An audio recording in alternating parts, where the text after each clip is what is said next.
দর্শক, এই সেই জায়গা যেখানে কিন্তু মানিকগঞ্জের ছেলে কিন্তু জুলহাস ভাই কিন্তু বিমান আবিষ্কার করে কিন্তু তাক লাগিয়ে দিয়েছে কিন্তু সোশ্যাল মিডিয়াতে। দর্শক, এখানে কিন্তু অনেক লোকের কিন্তু সমাগম হয়েছে, আমরা দেখতে পাচ্ছি।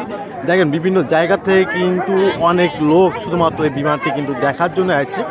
বাংলাদেশে কিন্তু বিভিন্ন জায়গায় কিন্তু আমরা শুনেছি কিন্তু বিমান আবিষ্কার করেছেন, কিন্তু কেউ কিন্তু আকাশে উড়াইতে পারেনি। প্রিয় দর্শক, আজকে আমরা আপনাদেরকে এই সেই বিমান যেটা আকাশে উঠছে, এবং আজকে আমি আপনাদেরকে দেখাবো যে বিমানটি কিভাবে আকাশে উঠছে।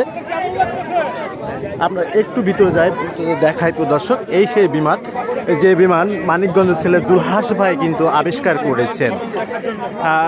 এই জুলহাস ভাইয়ের বিমানটা দেখার জন্য বিভিন্ন জায়গার থেকে, বিভিন্ন জেলার থেকে কিন্তু লোক এসেছে। আমরা আপনাদেরকে একটু দেখাই, এবং কিন্তু অনেক কিন্তু মিডিয়া পার্সনও কিন্তু এখানে কিন্তু হাজির রয়েছে। এই সেই বিমান, যে বিমান আবিষ্কার করেছে জুলহাস ভাই। প্রিয় দর্শক, এই সেই ইঞ্জিন, আমি ইঞ্জিনটা একটু দেখাই আপনাদেরকে। ইঞ্জিনটা হয়তো বা আপনারা দেখলে বুঝবেন।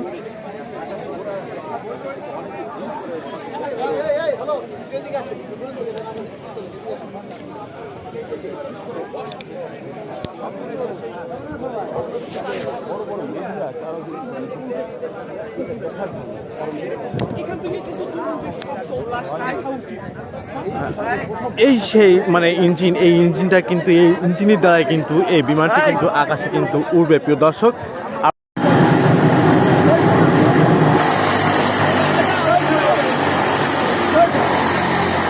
জুলহাস কিন্তু তাকে কিন্তু রিসিভ করার জন্য কিন্তু যাচ্ছে। আমরা দেখছি। প্রিয় দর্শক, আমরা একটু তাদেরকে সংবর্ধনা দিব, বা আমরা দেখবো। তার ভাইয়ের রয়েছে এখানে, মানে সেফটি দেওয়ার জন্য, সেফটির জন্য কিন্তু তার ভাইয়েরা রয়েছে এখানে, দেখছি।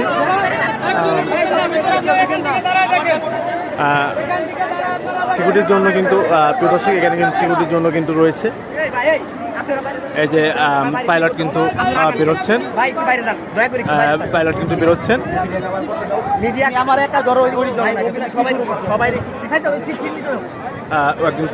একজন পাইলট কিন্তু বেরোচ্ছেন, আমরা দেখেছি, এবং তাকে কিন্তু রিসিভ করার জন্য কিন্তু আনছে।